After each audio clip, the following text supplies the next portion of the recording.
الصلاۃ والسلام علیکہ یا رسول اللہ، الصلاۃ والسلام علیکہ سیدی یا حبیب اللہ۔ پاکستان بڑی تیزی سے قومی گورنمنٹ کی طرف، فائنینشیل ایمرجنسی کی طرف اور اس سے آخر میں مارشل لا کی طرف بڑھ رہا ہے۔ اب میں بڑی واضح رائے دے رہا ہوں کہ یہ سسٹم زمین بوس ہونے کے قریب پہنچ چکا ہے۔ اب اس کے اختتام پہ یا تو کسی دوسری گورنمنٹ کی طرف جائیں گے، نیشنل گورنمنٹ بنیں گے جس میں ساری سیاسی پارٹیز بشمول عمران خان صاحب کی پارٹی پی ٹی آئی شامل ہوگی، اور پھر یہ جو قومی گورنمنٹ ہوگی یہ مزید 1-2 سال تک ممکن ہے چلے گی۔ اور اگر یہ نسخہ کارگر ثابت نہیں ہوتا، اگر عمران خان صاحب اسے قبول نہیں کرتے، تو پھر ایک فائنینشیل ایمرجنسی نافذ ہو سکتی ہے۔ پھر اس کے تحت ایک گورنمنٹ تشکیل دی جائے گی، اسی گورنمنٹ کی میعاد کو بڑھا دیا جائے گا، اور اس طرح یہ گورنمنٹ مسلسل اگلے 2 سال مزید حکمرانی کرے گی۔ اس کے بعد جب تک پاکستان میں مالی معاملات کنٹرول نہیں ہوتے، اس وقت تک یہ گورنمنٹ کام کرے گی۔ اس کے بعد کہیں جا کر الیکشن ہوں گے۔ اس نسخے پر بھی اگر سیاستدان اتفاق نہیں کرتے تو پھر مارشل لا کے علاوہ کوئی دوسرا راستہ نہیں۔ اس سارے معاملے کی وجہ کیا ہے؟ میں کیوں اتنی کرخت رائے کا اظہار کر رہا ہوں؟ سب سے پہلے آپ پنجاب کی صورتحال دیکھیں۔ وزیر اعلیٰ پنجاب چودھری پرویز الہی صاحب نے اعلان کر رکھا ہے کہ چیف الیکشن کمیشن کا نامزد کیا ہوا نگران وزیر اعلیٰ کسی صورت کام نہیں کرنے دیں گے۔ اب سوال یہ ہے کہ اس بیان کے بعد جو صورتحال ہے وہ انتہائی خطرناک ہے، بلکہ میری ذاتی رائے ہے کہ انتہائی بدتر قسم کی صورتحال بنتی جا رہی ہے۔ سب سے پہلے پی ٹی آئی نے جو 3 نام نگران وزیر اعلیٰ کے لیے بھجوائے، وہ تینوں نام نگران وزیر اعلیٰ کی اہلیت پر پورے نہیں اترتے۔ مثلا ناصر کھوسہ صاحب سب سے پہلے اہل آدمی ہیں، اور اگر وہ اس پیشکش کو قبول کر لیتے تو شاید پنجاب کے اندر اس قسم کا بحران پیدا ہی نہ ہوتا، لیکن ناصر کھوسہ صاحب نے اس کے لیے تیار نہیں۔ اس کے بعد نواز احمد سکھیرا صاحب کا نام آتا ہے۔ نواز احمد سکھیرا صاحب اس وقت کیبنٹ سیکرٹری ہیں، وہ فیڈرل سیکرٹری ہیں اور 22ویں گریڈ کے آفیسر ہیں۔ 31 جنوری تک وہ حاضر سروس ہیں، اس کے بعد وہ ریٹائر ہو جائیں گے۔ ریٹائرمنٹ کے بعد بھی وہ 2 سال تک کسی قسم کے سرکاری عہدے یا سرکاری نوکری نہیں کر سکتے، لیکن اس کے لیے یا تو آپ کو قانونی راستہ اختیار کرنا پڑے گا۔ مختصر یہ کہ سکھیرا صاحب بھی اس پوزیشن کے لیے اہل نہیں رہے۔ اس کے بعد سابق وفاقی وزیر صحت نصیر احمد خان صاحب کا نام آتا ہے۔ نصیر احمد خان صاحب پاکستانی نیشنل نہیں ہیں، وہ فارن نیشنل ہیں، لہٰذا فارن نیشنل یہاں چیف منسٹر کسی صورت نہیں بن سکتا۔ اس طرح جو نام پی ٹی آئی کی طرف سے آئے تھے وہ تو پہلے اوور میں ہی آؤٹ ہو گئے۔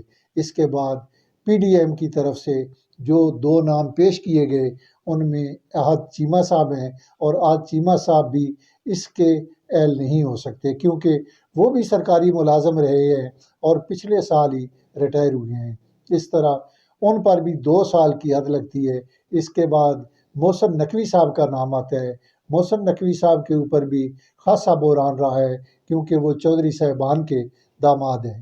چودھری شجاعت حسین صاحب کے ساتھ بھی ان کا گہرا تعلق بتایا جاتا ہے، اور پھر آصف علی زرداری صاحب کے بھی وہ قریبی دوست ہیں۔ میاں محمد نواز شریف صاحب کے ساتھ بھی ان کی اچھی الیک سلیک ہے۔ پی ڈی ایم کی جو سب سے پہلی ملاقات ہوئی تھی چودھری برادران کے ساتھ، وہ محسن نقوی صاحب کی رہائش گاہ پر ہوئی تھی۔ اس طرح عمران خان اور چودھری پرویز الہی صاحب کسی صورت بھی انہیں تسلیم نہیں کریں گے۔ ان کے بارے میں یہ بھی کہا جاتا ہے کہ وہ بچگانہ طبیعت کے مالک ہیں، اس لیے وہ بھی قابل قبول نہیں ہوں گے۔ الیکشن کمیشن کو اس ترتیب کے ساتھ نام بھجوائے گئے ہیں کہ الیکشن کمیشن مجبور ہو کر محسن نقوی صاحب کو وزیر اعلیٰ پنجاب نامزد کر دیں۔ جبکہ الیکشن کمیشن محسن نقوی کو نامزد کریں گے تو پنجاب میں پھر ایک نیا بحران سر اٹھا لے گا۔ اگر وفاق کی بات کی جائے تو گزشتہ روز تک 80 کے قریب ایم این ایز کے استعفے منظور ہو چکے ہیں۔ گزشتہ روز قومی اسمبلی کا اجلاس تھا، لیکن حکومت نے یہ بھانپ لیا تھا کہ عمران خان صاحب کے لوگ کسی بھی وقت اسمبلی اجلاس میں داخل ہو سکتے ہیں۔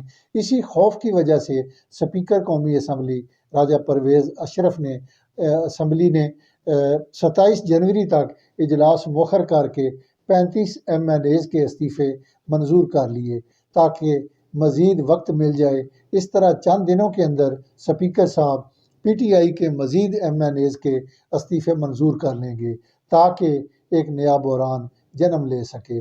اس عمل سے آپ خود اندازہ لگا سکتے ہیں کہ خیبر پختونخوا کے اندر جو صورتحال ہے وہ بھی کسی سے ڈکی چھپی نہیں، اور کراچی کے اندر جو کچھ ہو رہا ہے وہ بھی آپ سب احباب جانتے ہیں۔ پیپلز پارٹی اور جماعت اسلامی ایک دوسرے کے آمنے سامنے ڈنڈے لے کر کھڑے ہوئے ہیں۔ وہاں پر بھی الیکشن کمیشن کے فیصلوں کو نہیں مانا جا رہا، پتلے جلائے جا رہے ہیں، نعرے لگائے جا رہے ہیں۔ پاکستان کی معاشی صورتحال یہ ہے کہ 5700 کنٹینر اس وقت کراچی بندرگاہ پر کھڑے ہوئے ہیں۔ ایف بی آر اور اسٹیٹ بینکوں نے امپورٹرز کے حوالے نہیں کر رہے۔ وقت کے ساتھ ساتھ کنٹینرز میں موجود اشیاء خرد و نوش خراب ہوتی جا رہی ہیں۔ سعودی عرب کے وزیر خزانہ کا فیصلہ بھی گزشتہ روز آپ سن ہی چکے ہیں۔ انہوں نے کہا ہے کہ جو رقم ہم نے آپ کو دینی ہے یہ ہمارے لوگوں کے ٹیکسز کے پیسے ہیں، ہم کسی صورت کسی اور ملک کے حوالے یہ رقم اس طرح نہیں کر سکتے، جس نے مانگا اس کو پیسے دے دیے جائیں۔ اگر ہم پیسے دیں گے تو شرائط کے ساتھ ادائیگی کریں گے۔ اب سوال یہ ہے کہ ہم مالی مشکلات حل کر لیں گے، الیکشن کروائیں گے، یا پھر مارشل لا کی جانب بڑھیں گے۔ لیکن بہرحال ہمارے پاس دن بہت کم ہیں، وقت بہت تھوڑا اور مقابلہ بہت سخت ہے۔ جنوری کے اندر اندر اگر ہم نے کوئی حل نہ نکالا تو اللہ نہ کرے پاکستان اس قابل نہیں رہے گا کہ پاکستان کو اپنی مرضی سے چلایا جا سکے۔ اللہ رب العزت سے دعا ہے کہ جو بھی ہو وطن عزیز کی بہتری کے لیے ہو۔ ناظرین، پھر ملاقات ہوگی ایک نئی ویڈیو میں، تب تک اپنا اور اپنے چاہنے والوں کا بہت سارا خیال رکھیے اور مخلوق خدا میں آسانیاں تقسیم کرتے رہیں۔ میری آپ سے درخواست ہے کہ میرے یوٹیوب چینل کو سبسکرائب کریں، لائک کریں اور اپنے عزیز دوستوں کے ساتھ شیئر کریں۔ وما علینا الا البلاغ۔